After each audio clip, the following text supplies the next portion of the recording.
आज हम जानेंगे प्रॉब्लम ऑफ डबल काउंटिंग क्या होती है। जब भी हम नेशनल इनकम कैलकुलेट करते हैं तो कभी कभार गलती से नेशनल इनकम कैलकुलेट करते टाइम किसी कमोडिटी की वैल्यू दो या दो से ज्यादा बार काउंट हो जाए, इसी को हम प्रॉब्लम ऑफ डबल काउंटिंग बोलते हैं। तो counting the value of commodity twice और more than twice during the calculation of national income is known as problem of double counting. अब इसका सबसे बड़ी एग्जांपल क्या है कि इकोनॉमी के अंदर हमने व्हीट प्रोड्यूस करे, गेहूं प्रोड्यूस करे 1000 के, उससे हमने क्या फ्लावर आटा प्रोड्यूस करा 1500 का, और उस फ्लावर से हमने ब्रेड बनाई 2500 की। तो अगर मैं इन सारी प्रोडक्शन वैल्यूज को ऐड कर दूंगा तो 5000 निकल के आ जाएगा, जो कि रॉन्ग जीडीपी होगा, क्योंकि इसके अंदर व्हीट की वैल्यू को हमने 3 बार काउंट कर लिया है और आटे की वैल्यू को, फ्लावर की वैल्यू को हमने 2 बार काउंट कर लिया है। This is the problem of double count, जो कि एक गलत जीडीपी की वैल्यू हमें देगा। तो इस प्रॉब्लम से बचने का क्या साधन है, क्या इसके मेथड्स हैं? तो आइए जानते हैं। 2 मेथड्स हमारे पास अवेलेबल हैं। पहला मेथड है वैल्यू एडेड मेथड, जहां पे हर स्टेप पे जितनी वैल्यू ऐड हो रही है हम उसको कंसीडर करेंगे। फॉर एग्जांपल व्हीट की अगर मैं बात करूं तो व्हीट 1000 का, उसके अंदर आटा हमने प्रोड्यूस करा था 1500 का, तो कितनी वैल्यू ऐड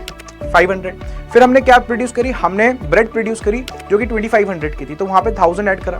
तो अगर 1000, 500 और 1000 को मैं ऐड करता हूं तो 2500 निकल के आता है, which is the correct GDP. और सिमिलरली हमारे पास दूसरा मेथड भी है, बहुत simple method, final product approach. हमें हमेशा जो इकोनॉमी के अंदर फाइनल प्रोडक्ट प्रोड्यूस हो रहे हैं उनको ही कंसीडर करना है। तो for example in this case यहाँ पे ब्रेड हमारा फाइनल प्रोडक्ट था, तो उसकी वैल्यू अगर आप देखोगे तो आपको पता चलेगा 2500 थी। तो दोनों से हमारा आंसर क्या आ रहा है, सेम आ रहा है। तो this is the problem of double counting.